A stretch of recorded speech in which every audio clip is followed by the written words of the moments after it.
on the show. Kasama natin si Joshua and Michael.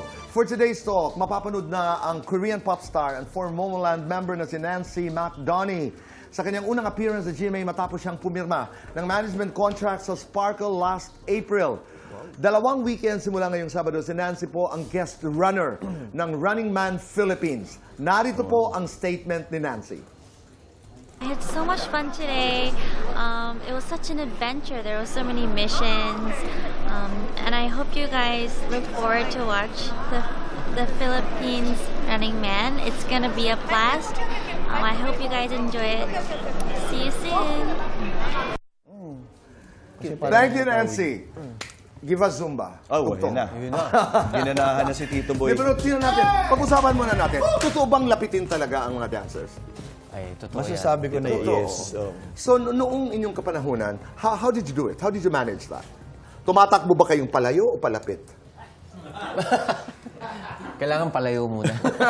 Para may buwelo. Remember, Tito Boy, nung pag-concert ni Gary, binabatuhan kami ng mga calling card. Okay. Siyempre, in front of the crowd, hindi mo pwedeng... Damputin yun. Pero ano yung hindi nyo malilimutan na karanasan?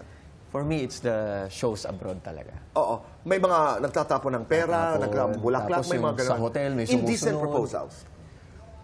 So far, wala naman. Wala naman. Yeah, Ako meron. Ikaw meron? Ay, meron? Talaga? Talaga? Kami after, sabi Mamaya, magkwentuhan tayo doon. How do you stay faithful? Well, Tito Boy, I've been married for almost 21 years. Wow. So, awa naman ng Diyos. Wala namang perfect na marriage. With Yes, 3 beautiful totoo kids, No. boys, yeah. Yes, wala namang perfect na marriage. Pero it's how you... Ay, kasabi ko nga kanina, it's how you go with the flow, how you handle the relationship. Hindi naman kayo laging magkakasundo eh. Pero fidelity is always an issue. Paano nyo sinisiguro na bumabalik kayo dun sa core? Di ba? You're very, very attractive. And we are in a very public job. Yes. Siguro ako, I'm grateful na lang dahil pareho kami ng field na pinagtatrabaho ni Mrs. So, Parang narinig ko si Jopay na sabi, uupakan kita. so yung mas malawak yung nagkakaintindihan kami. Tama rin. So when it comes to yung sa fan base, sa work namin. Guys, are you the type who would say, I am married? Yes, ako. You say that? Oh, yeah. Kasi meron di ba?